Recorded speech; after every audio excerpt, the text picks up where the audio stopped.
কবি কয়েক মুহূর্ত, না ভুল বললাম, সাকিব কয়েক মুহূর্ত নয়, বরঞ্চ ক্রিকেটের রূপরেখায় কয়েক শতাব্দীর কবি। কখনো প্রতিবাদের গগন বিদারী চিৎকারে সবচেয়ে পটু বিদ্রোহী কবি, কখনো পারফরমেন্স নামক রোমান্টিসিজমের এক প্রাচীন কবি।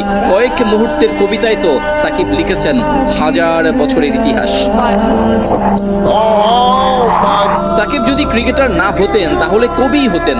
অমন চমৎকার করে ক্রিকেট যারা খেলেন তাদের পূর্বপুরুষ হয় কবি ছিলেন, নয়তো তিনিই কবি। যার কলমের নাম 38 ইঞ্চি ব্যাট, যে কলমে কবিরা মুহুর্মুহু কবিতা লিখে যান, সেই একই ধাঁচের কলমে কবিতা লেখেন সাকিব।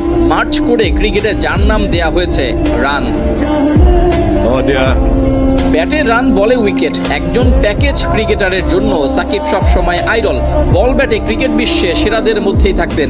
দেশের হয়ে তো সর্বদাই এক নম্বর সাকিব।